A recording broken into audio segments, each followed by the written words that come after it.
right, is this on? Okay. Okay, welcome everyone. I think we're getting started right on time. I'm afraid to say a minute early, so if you need anything at the back, there are some refreshments. And welcome today. My name is Megan MacDonald, and I am a co-investigator on this broader center project and one of the co-leads with the Development Corps. And you'll see today that we're here for our we've had multiple now. This is our second Ignite session for the Children's Environmental Health Research Colloquium and a part of our Aspire Center, and you're going to learn a little bit more about that in a second. So welcome. We're thrilled that you're here, and we're really looking forward to hearing from the presenters today. I think this slide introduces me, but it is my pleasure to introduce one of our larger project directors, Dr. Molly Kile, who is a professor in our College of Health. And then after that, I will kind of go ahead and introduce the presenters and give them some time info. So Molly, come on up. And yeah, it's so nice to see such a good turnout. Thank you so much for coming here on what is maybe our last sunny Friday. So thank you very much. And it's my pleasure to kind of do the second Ignite, because last year we had awarded some pilot projects. There was some preliminary data that was kind of coming through. And this year we actually get to see some of the fruits that have come from the seeds that we sowed last year. So welcome to the second annual Ignited for the Aspire Center. So just as a little bit about a background around these Children Environmental Health Research Translation Centers, this is a new initiative from NIEHS, National Institutes of Environmental Health Science, which is really designed to get the discovery information that is on the shelves and in the research world out into practice. So it's a very different, very interdisciplinary, very collaborative initiative that is also quite new to the NIEHS. So there were 6 funded collaborative centers. We were lucky enough to be one of the only ones that got funded in the Pacific Northwest.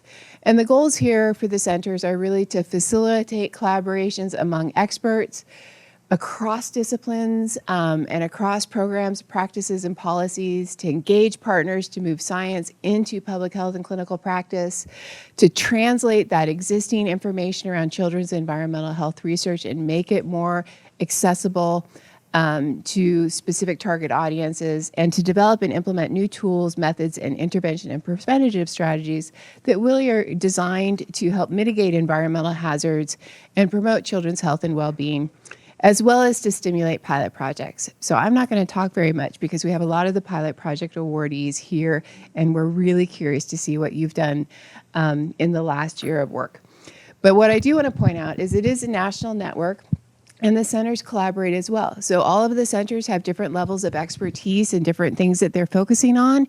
And we can be a conduit to connect you to the expertise, for instance, in Emory and University of Georgia, that is using virtual reality, which is Siew Sung's best thing, to reach into certain audiences, or NYU Langdon, which is really about endocrine disrupting chemicals and climate change research, or Penn State that's doing community-based asthma intervention programs, or USC, which is really trying to do youth activism and advocacy. So there's all these opportunities, and people are just really, it's a friendly network with a lot of different expertise in it, and we can tap into it.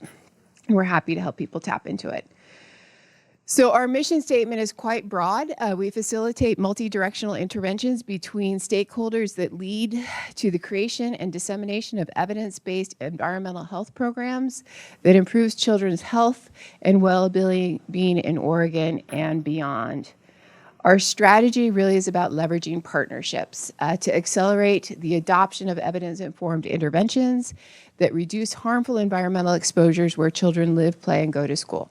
So we are quite broad. We have kind of focused a little bit on wildfire smoke exposure, air pollutions, and toxics in classrooms, and climate change.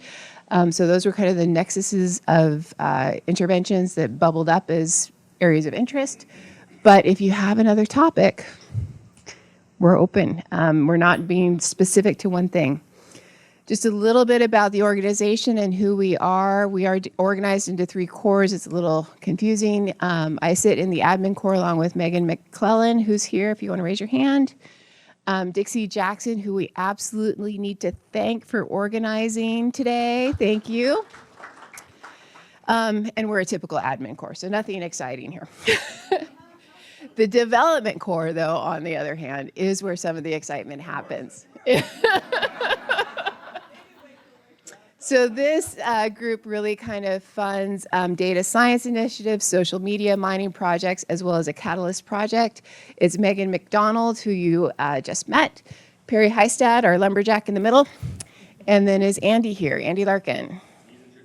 There we go, and Andy in Chicago, probably running a marathon.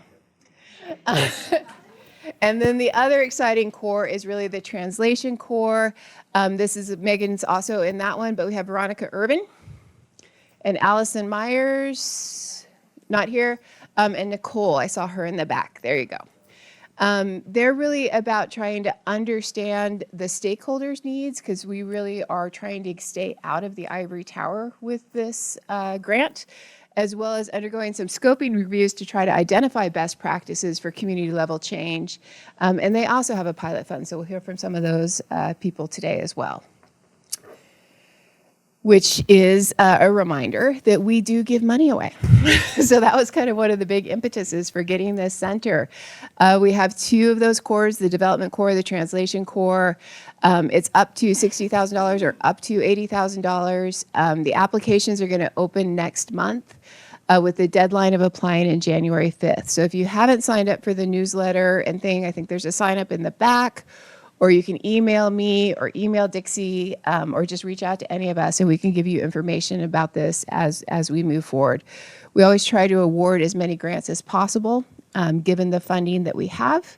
And we do try to find areas where we can engage that, some of those strategies of fostering research into practice. So with that, we get to hear actually what everybody else has been up to. So I'm so excited about this part. Awesome.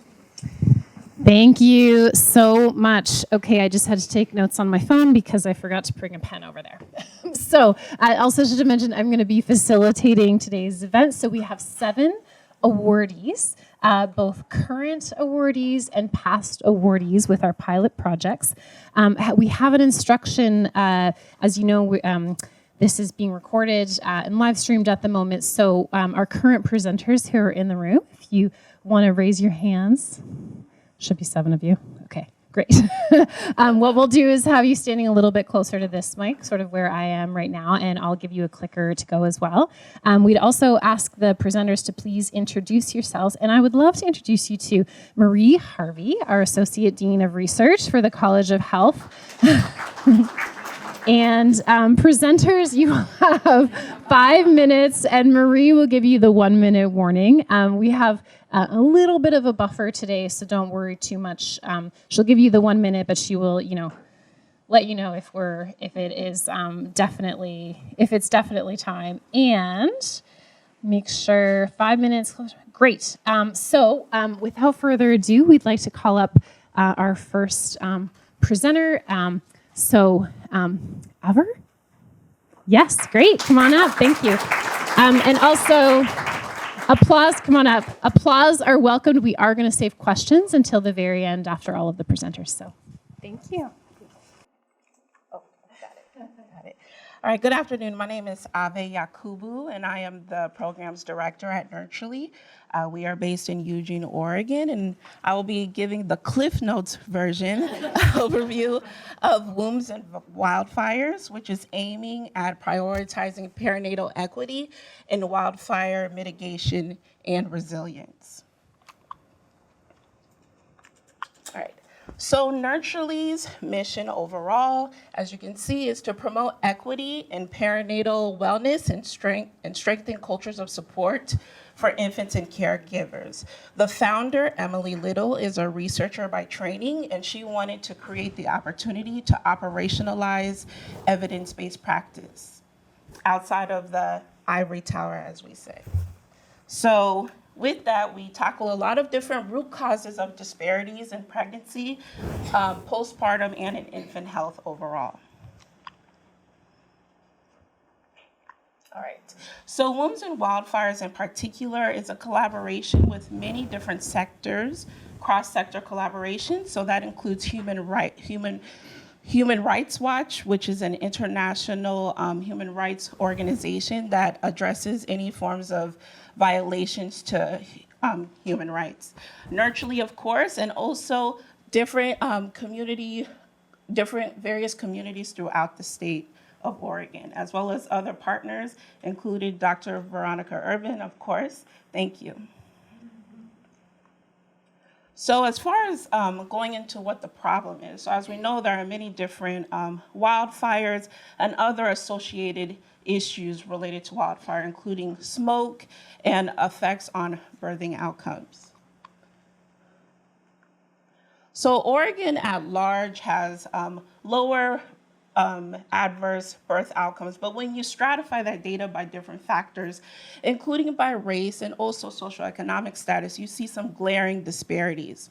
So there are multiple factors for these disparities, one of them being environmental injustice or environmental racism in regards to where people live in proximity to where there's often wildfires, and also the ability to quote unquote bounce back after you are part of or deal with a crisis. So what have we achieved? We've done many different things. So one, we've facilitated different listening sessions and informant interviews with birth workers and other advocates in environmental and perinatal health, asking them how do they support the people that they serve in response to environmental disasters. We've hosted an environmental summit back in April where we talked about what is the latest cutting edge research in relation to environmental injustice and perinatal outcomes. We've also convened a statewide work group where we've developed a toolkit, which you can access if you visit nurturely.org/wildfires. We have a website, that's the website where we have a list of other resources on the website. We have advocacy messaging, other marketing tools, as well as a public service announcement video. So more about the toolkit. So the toolkit is a compilation of multiple different resources from latest research, marketing materials that you can share, social media materials, as well as different advice and recommendations for both state, federal, and local advocacy. And you can actually sign up to get access through the website. So also on both within the toolkit and on the website, you can get access to many different resources. We actually brought a couple of our flyers here too. I think they're on the back table. So there's a lot of informational resources that can be shared with the state, communities that you serve at large. And then also we are in progress of conducting another study looking at resiliency in lactation and chest or breastfeeding during or after environmental disasters. So the objectives are to assess confidence and self-efficacy with feeding, assess general beliefs about lactation, and the target population is any person within the United States who experienced a wildfire-related environmental hazard while breast or formula feeding. So we're taking the learnings from the work we did with Wombs and Wildfires at the state level to now collect information on a national scale. So if you'd like to get involved or want to learn more, feel free to visit our website. You can send an email also to info@nurturely.org as well. Thank you.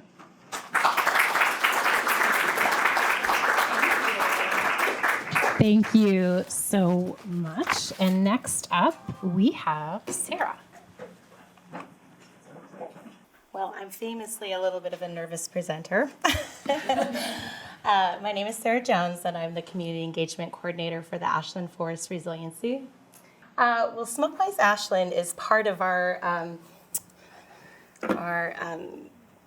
part of the Ashland sub-project of the Ashland Forest Resiliency.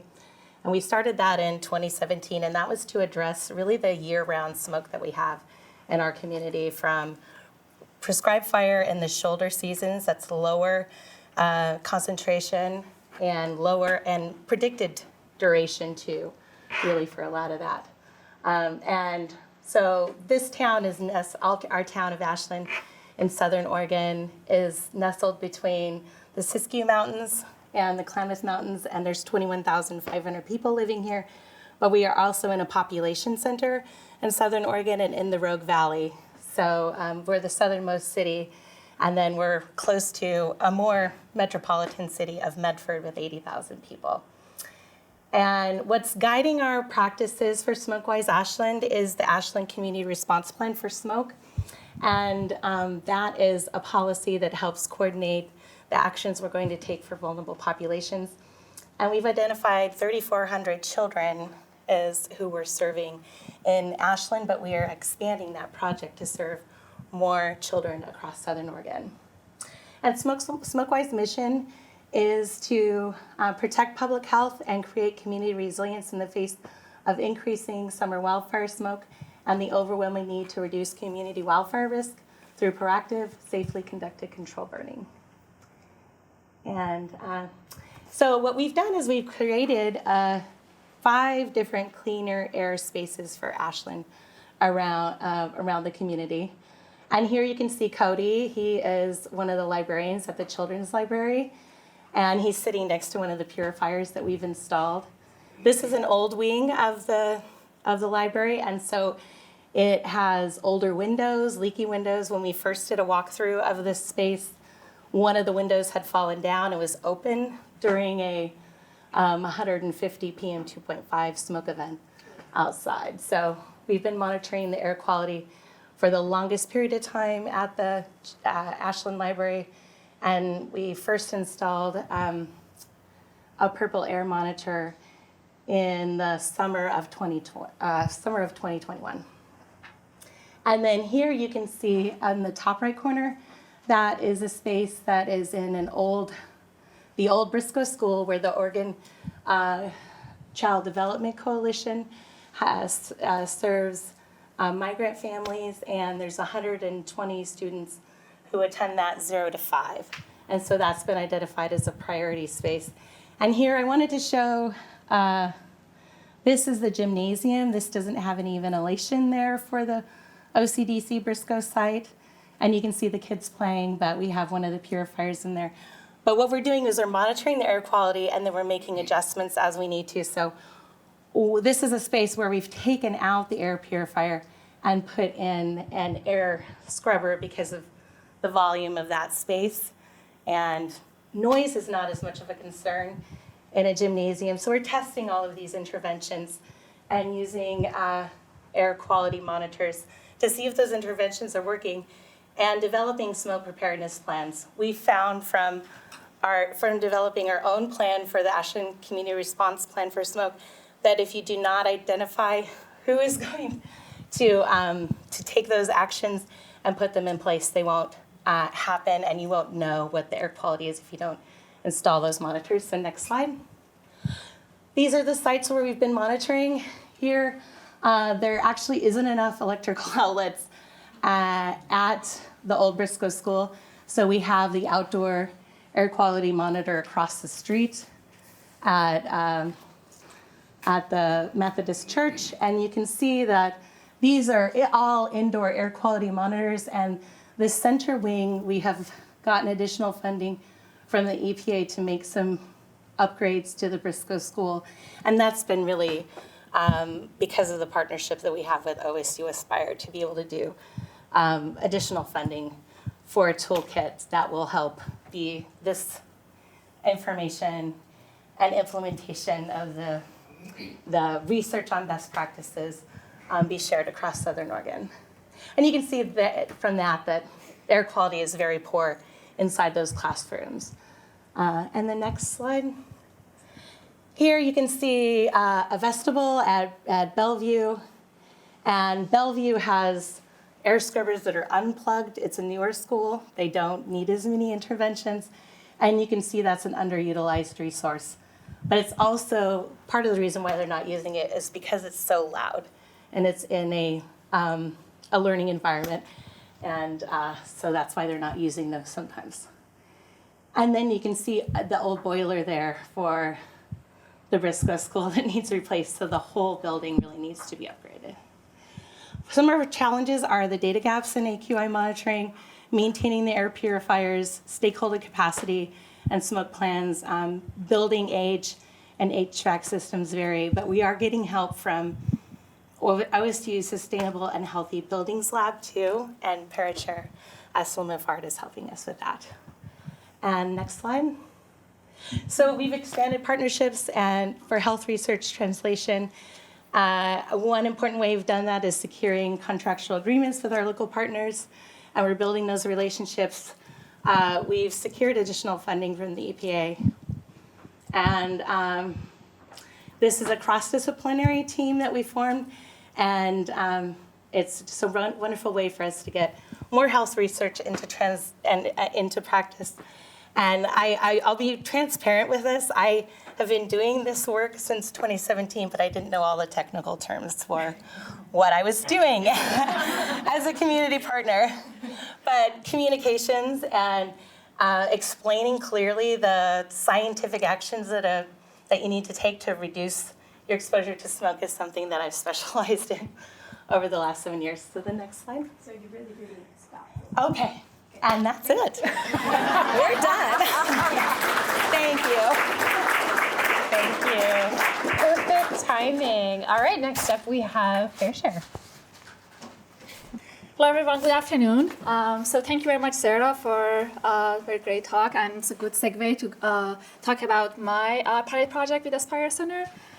So my name is Parichehr Salimifard, assistant professor in the School of Civil and Construction Engineering here at OSU. And if you go to the next slide, and I run the Sustainable, Healthy, and Resilient Buildings Lab. Just to give you an idea of what we do, we focus on built environment in terms of sustainability, therefore how buildings consume energy, how sustainable they are, and what's their impact in terms of energy on the grid, and then as a result, how much emission are we putting out into the atmosphere in terms of greenhouse gas emissions, therefore climate impacts, as well as how much air pollutants we are putting out from our building energy footprint. And then you can also calculate health impacts from the outdoor exposure. But that's not all. We know that indoor air quality and indoor exposures are also important health impacts that we want to monitor and also mitigate. So that has been another area and focus area of our lab, looking at how can we leverage, if we can go to the next slide, basically how can we leverage aerosol dynamics, aerosol transport, and also aerosol sensing to be able to have good ventilation systems and good mechanical systems in buildings that can ensure we have that healthy environment. So this has been one area to look at low-cost particulate matter sensors that in the past we didn't have this in our buildings. Even currently right now, even the most high-performing buildings that we even claim as smart buildings don't really use these PM monitors in building controls. But in the past decade, these low-cost PM sensors have been used for outdoor monitoring, to have monitoring networks with more higher spatial, also temporal resolution. And we also have been using those for personal exposure monitoring. But really the question has been, can we use them in our buildings to have better ventilation control? So if you go to the next slide, that has been an idea that I've been thinking about since grad school, really. But with some of the recent events that we've been facing, that has become even more of the public focus.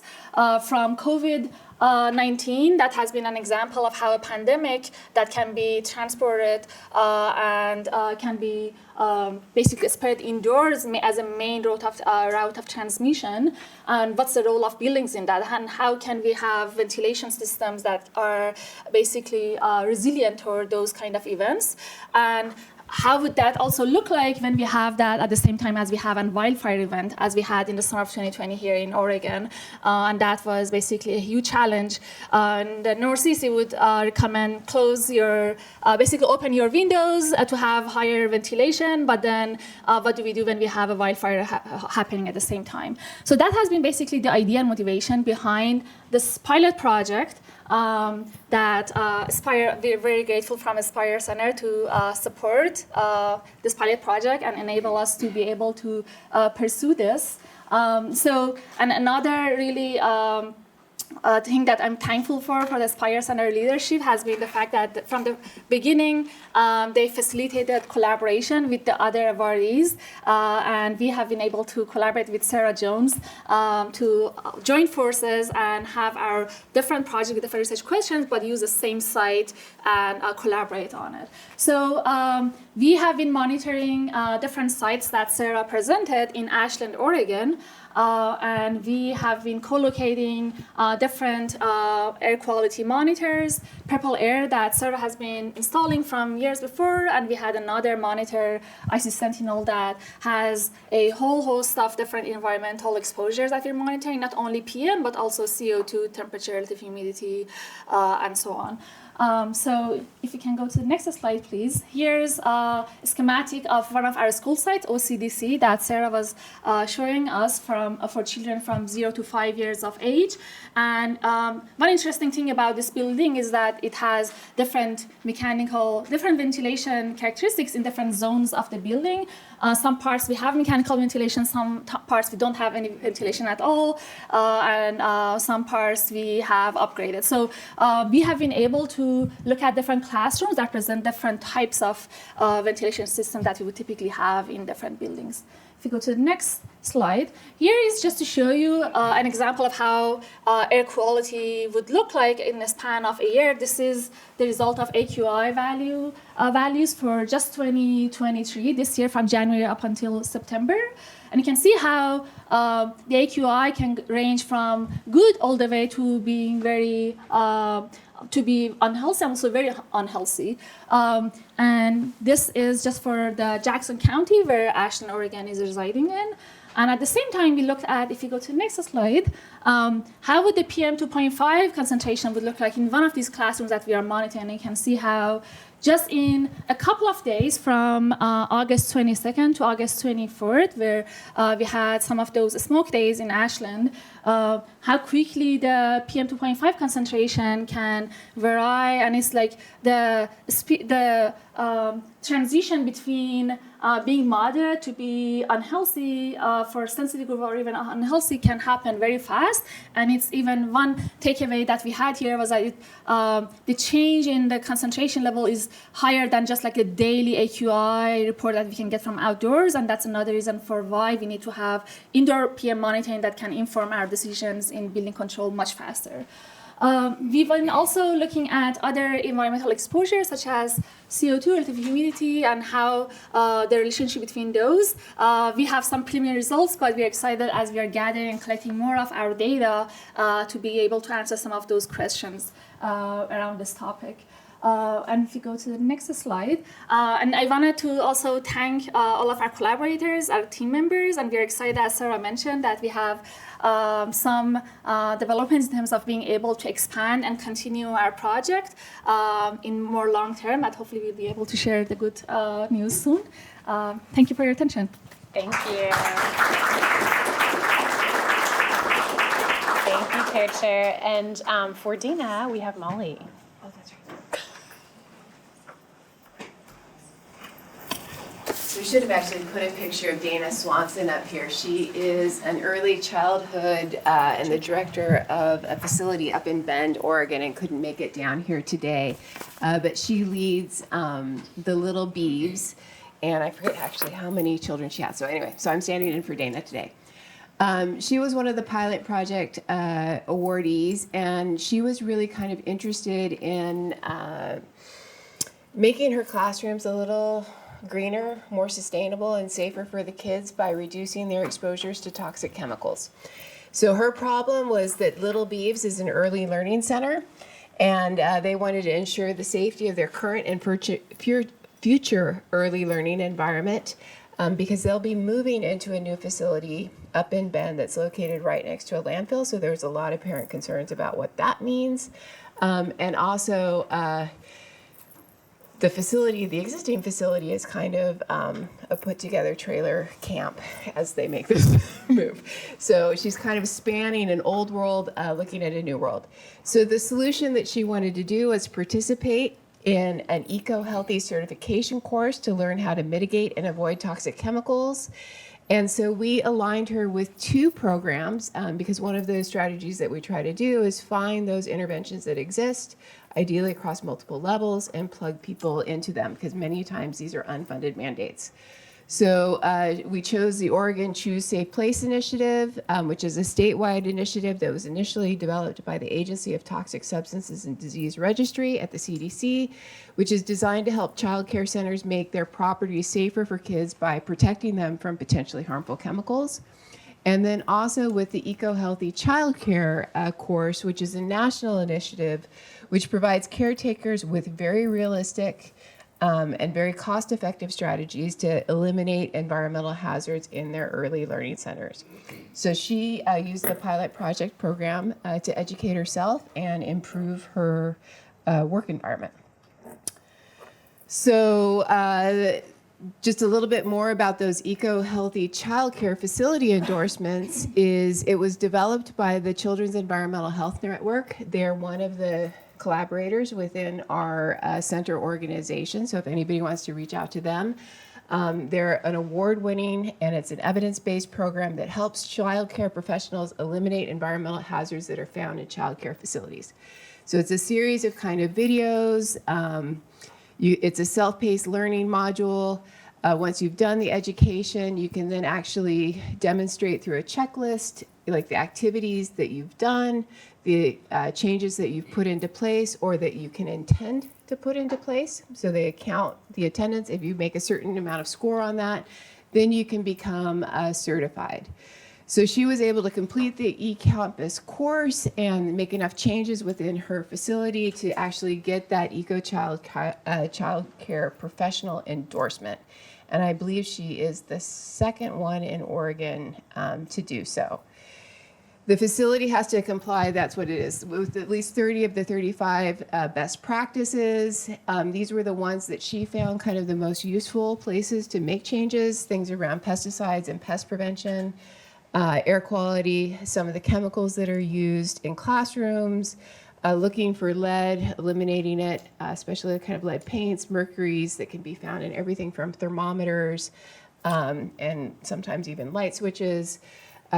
Thinking about furniture and carpet both as an allergen source as well as a place for flame retardants. Some of the art supplies can actually have quite toxic materials in them.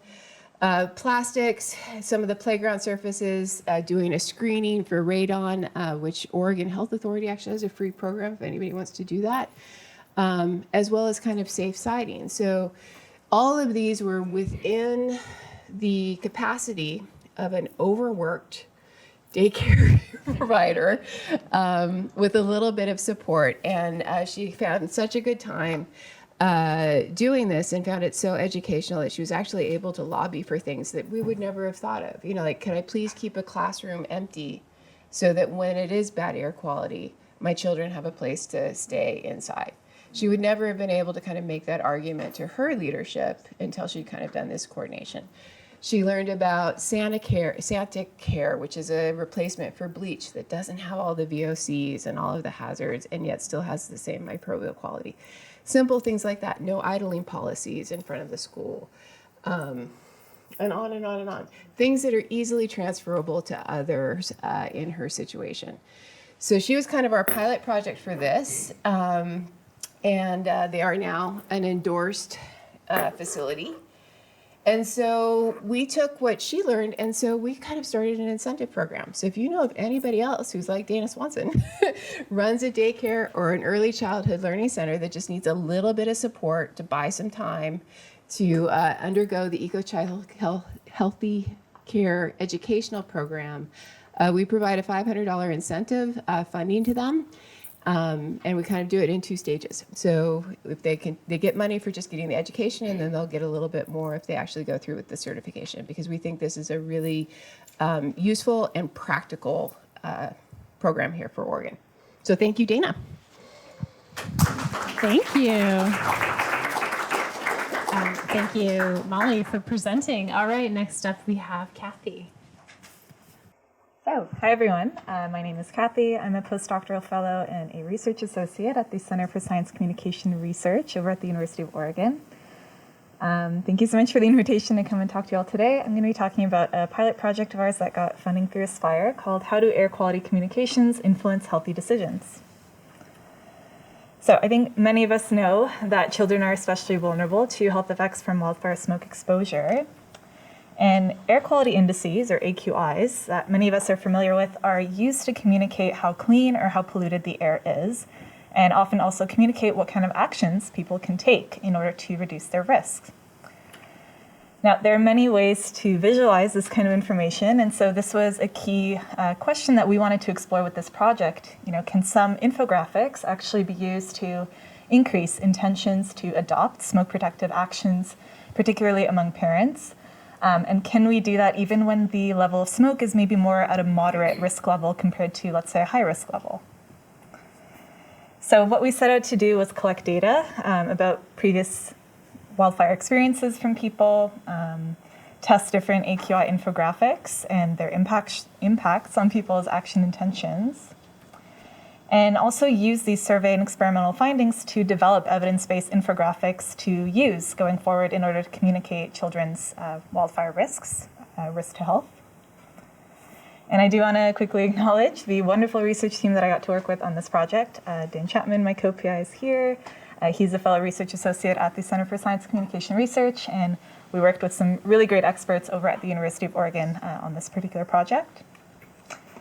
So what did we do? Well, we developed 12 different infographics, which sounds like a lot, and they varied by different types of information, and I'll show you some examples in a moment. But one of the things that we wanted to test was how does the US-based AQI, so this is a scale that many people are more familiar with here, which goes from 0 to 500. How does that compare to the AQHI, which is actually used in Canada? It's one that goes from 1 to 11 plus. We were also interested, as I mentioned, in comparing how does moderate risk compared to high risk perhaps influence different responses to infographics, and then also the visual type. So this was an example of a gauge visual that we wanted to test. And again, this is probably quite familiar to a lot of you. This is what often shows up in people's smartphone apps. But in this case, it's showing an example of the US AQI. So it's going from 0 to 500, and it's indicating a moderate risk level. We also wanted to test something more like this. This is a little bit more common in Canada, and it's a line visual. So in this case, it's showing the AQHI index going from 1 to 11, and it's indicating a high risk. Compare that to something like a table. So in this case, again, showing the AQHI 1 to 11 at a moderate risk. So this is how we ended up with 12 different infographics, changing up little things here and there. So what did we do? Well, we recruited online participants this past summer, July and August, so really at the height of smoke season on the West Coast, 2,100 in all. And we focused on parents of children age 18 or younger, who lived in Washington, Oregon, California, and British Columbia. And 86% of these parents actually said that their community was impacted by wildfire smoke in previous wildfire seasons. 77% said that wildfire smoke had affected decisions that they had made about having their kids participate in outdoor activities. 63% said that members of their household had experienced previous health impacts from exposure to wildfire smoke. So as you can see, it's a pretty highly exposed group, perhaps unsurprising given where we recruited parents from. The question that many of us were wondering, did infographics actually impact action intentions? Well, our preliminary data does suggest that yes, they did. So when we take a look at the people who saw the line and the gauge visuals compared to those who viewed the table, something that we noticed was that those who viewed the AQHI, their responses, so their action intentions that they reported, were actually much more similar at both the moderate and high risk level compared to those who viewed the AQI. So what this means to us is, well, if the point is to try to motivate parents to take action even at more of that moderate risk level, there might be actually some infographics that are able to do that a little bit more effectively. So what are some next steps? We've got a ton of data to analyze, so we're slowly making our way through that. We are planning to release a report that summarizes some of these main project findings and recommendations in terms of what kind of smoke infographics might be effective. Some other planned analyses we want to dig into is actually taking a look at information-seeking behaviors, what kind of information sources people used here on the West Coast. Also comparing perceived smoke exposure compared to real-time air quality measurements, and taking a look at whether people's health beliefs may play a role in how they might choose to take certain smoke protective behaviors or not. So there are going to be hopefully lots of opportunities going forward for knowledge mobilization and collaboration. I've already had the privilege of talking to Sarah Jones a couple months ago now from the city of Ashland. So hoping to make some connections with more folks in the room to do a little bit more of that going forward. So big thank you to Aspire for funding this project and for inviting me up here today. Thanks, Cathy. Okay, next up we have Siew. Sure. How do you feel if the summer camp children tell you this? This is the best summer camp in my life. I appreciate learning how to read the food labels to cut food waste and climate change. Oh, I hope you feel warm and fuzzy and fulfilling just like we did. I am Siew. Good afternoon. And I'm Shen. I want to give it to her. I'm Shen. Yes, and so we get to co-lead. We'll stand here. We get to co-lead. Well, he said this is going to work too. Okay. Yes. Okay. So thank you, Megan. Yes, thank you. Rewind a little bit. We get to co-lead this transdisciplinary team, and in this project called Junior Outdoor Food Navigators, JOFN in short, to foster climate resilience in multicultural children through outdoor play and food experience. Now you move on. Okay, so what would be the better way to learn about the environment than playing and having fun in nature? What about throwing in delicious food in the mix so we can engage all the senses of our learners? Well, that's exactly the approach we take in JOFN. So we are taking a holistic approach, an interdisciplinary approach that integrates environmental education and health intervention delivered through synergetic outdoor play and learning.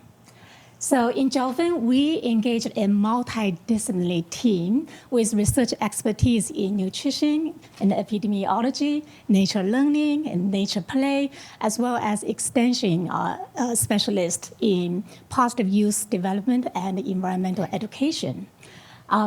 So working together, we translated in evidence-informed climate change education materials and strategies such as systems thinking and the meaning-based approach to deliver two implementations through extension programs such as Kids Spirit and 4-H, and deliver a wide range of youth outcomes from cognitive learning about climate change and food systems to attitudinal and behavioral change in terms of kids' pro-environmental behavior, environmental advocacy, as well as mental health outcomes such as a sense of connection with nature and psychological well-being. So this is an overview of our two implementations carried out this past summer. In Kids Spirit, we delivered an elaborate week-long program to a younger age group of 3rd to 5th graders. And in 4-H, we delivered a shorter version. It's a 75-minute workshop to a larger number of middle schoolers and high schoolers. An age-appropriate design is incorporated in both intervention activities and assessments. For example, in our pre and post survey, we use a smiley face scale for younger group as opposed to the like this type scale for older group. Our younger age groups also engaged in immersive storytelling and story living So, for example, in this picture on the top to the right are our student small groups time traveled to the large Amazon basin to learn about the cacao tree farming. And in a picture beneath it, it's another small group time travel to East Africa highland to visit a banana plantation to learn how banana is resilient to future climate. And our kids also did tours. For example, this one is to Coral Forestry Arboretum to see a presentation about how indigenous people harvest native plants like cattails and use as a food source. And in this one is our JOFN kids in our outdoor teaching lab, our mobile kitchen, to engage in 5 senses of food sampling with our camp counselors doing behavior observation at the site. I also want to highlight this one. So these are our JOFN kids trying to solve a puzzle about the climate change adaptation and mitigation strategies. And this one is a tour to our Oat Creek Urban Horticultural Center to learn about the dry farming project. So lots of learning activities. And next, Siew is going to share with you some preliminary findings from our focus group data. Based on 4 focus groups with 22 camp counselors, this is what we found out about our short and long camps. So in summary, this is pretty dense, but in summary, the most engaging activities are the learning games, not surprising, especially like the scavenger hunt in the outdoors, cooking in the outdoors, field trips, and different cooking activities. That's for the elementary school children. And then for the middle school migrant children, they find it most interesting in the puzzle game and the food tasting. In terms of outcomes, we see children demonstrated increase in knowledge about climate change, food supply chains, and climate change vocabulary. They keep saying biodiversity. And skills in reducing food waste and so forth. And most importantly, they get to overcome that fear, that initial fear about climate change. And at the end, they feel positive, hopeful, and empowered. So we received suggestions in the storytelling to really bring the solutions sooner so that the children are less anxious. And so in closing, these are the steps that we want to complete, and mainly to get greater impacts together and to compete for funding. And in terms for support, we really invite you to strengthen our education and research methods. Last but not least, thank you, Aspire, for funding this project, and our really amazing team for bringing us this far. Thank you, everyone. Yeah, thank you. Thank you, Siew and Sharon, my apologies for missing the introduction there. So our final presenter is online. Okay. Hi, I'm Anya Kamenetz. I'm an advisor to the Climate Mental Health Network, and we're proud to be recipients of the Aspire Pilot Project Grant. In a survey that I collaborated on with Aspen Institute and the Capita organization last year, we found that 82% of parents believe children need to know about climate change to build a more sustainable world, and yet only 49% of parents have actually talked to their kids about climate change. This is a problem because climate change is affecting families now. Stanford found that 57% of parents under 6 have already experienced at least one extreme weather event as a family. And an international survey in The Lancet found that because of climate change, 75% of young people believe the future is frightening, and 45% say that their feelings about climate change interfere with their daily functioning. So this is a serious practical issue. It's also a serious mental health issue. The Climate Mental Health Network has created a series of resources to help parents and other caring adults talk to young people about climate emotions. And with the help of the Aspire Center, We are holding focus groups with families to understand what's helpful about these resources and how we can improve and grow on them. The pilot project has already underway. Our focus groups have begun. We're getting great feedback from families, and we can't wait to report out our results. Thank you all so much for supporting this work. Okay. All right, well, let's give a round of applause to all of our presenters today. And Marie, we are right on time for questions. All right, so I will be coming around with the microphone for those of you that have, sorry, there's a microphone at the back. Maybe Perry, do you want to grab that mic at the back? Or Laura? Thanks. Okay, any questions for our presenters? I was really interested in the first presenter, and is it nurturing? Yeah. I think that's so interesting that you're looking at breast milk and mothers. And so I was curious if you know what the impact of wildfire smoke or just even air quality on breast milk is, and recommendations for mothers around that. Because I know you had to present very quickly, so. Yeah, so we do have information in the toolkit as well related to breast milk. So there are a lot of concerns, even in addition related to like cultural trends in terms of fear of using human milk and wanting a preference for infant formula.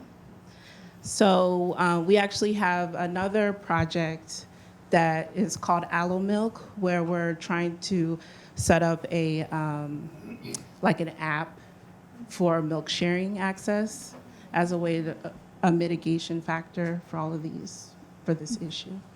So more info. So feel free, info@nurturely.org. So more info. Thank you. Any other questions for any of the presenters?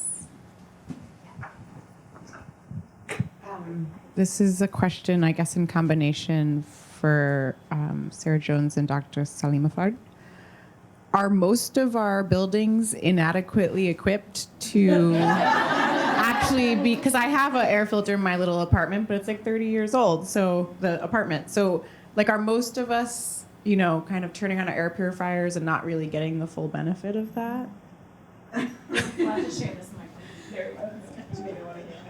Sure, I can have it. I'll try to answer, and sorry, you can add in. So to answer your question, so if we are not monitoring, then we are blind to how different measures are helping us in improving the indoor air quality. And if you have like a filter that you say like it's like many years old, like the maintenance around that's important. But broadly, to answer that question, yes, we have not designed our buildings to be healthy, and indoor air quality has been kind of like a tag on.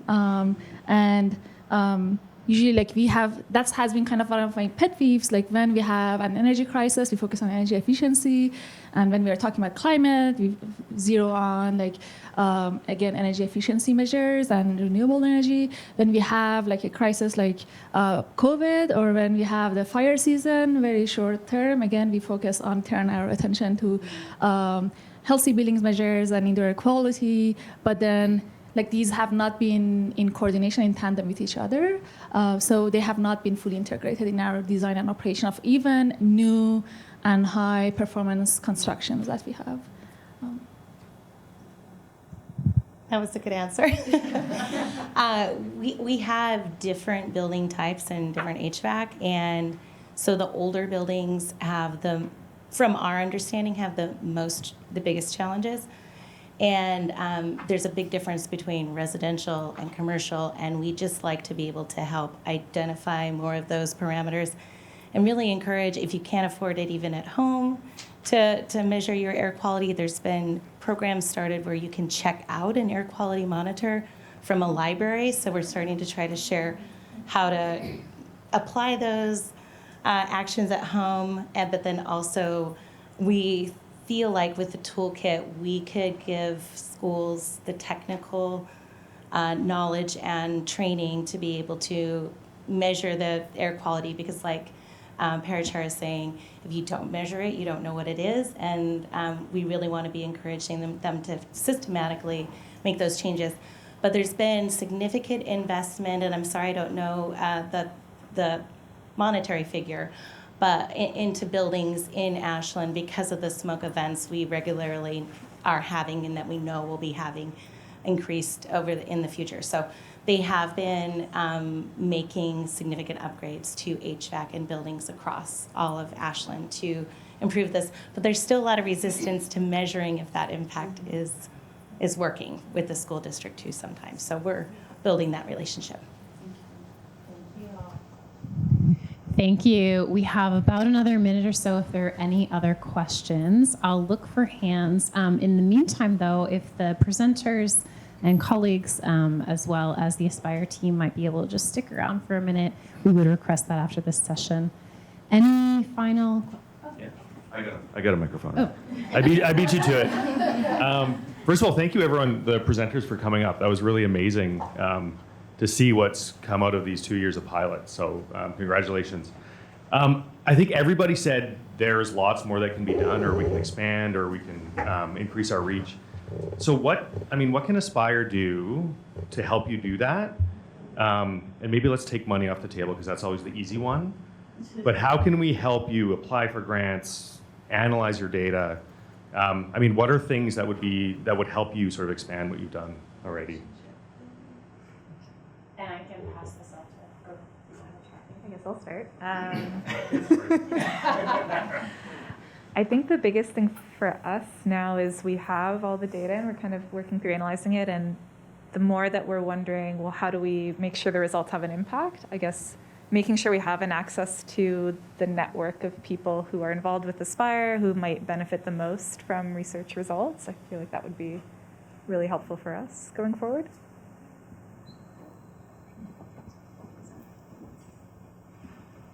I would love to see our college or the Aspire Center invest in a new position where we have an AI specialist who would help us build, the databases that we can build our search engine.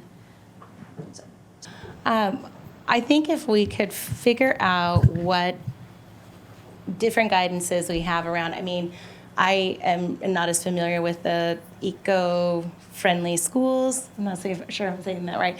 But if we could get those guidances updated with new information we need for wildfire smoke and understand where we can be disseminating this information out across Oregon and then maybe even the nation, I think that would be very helpful. Yeah, my feedback is similar, is assistance with scaling the information. How do we operationalize all of the work that's being done for sustainable implementation? Thank you. All right. Well, I want to echo Perry, and let's give a round of applause for all of our presenters. Thank you so much. All right, and at this time, we're right on time. So thanks everyone for coming. We really appreciate your support, and we'd love to chat briefly with presenters and the Aspire team if you've got a second. Thank you.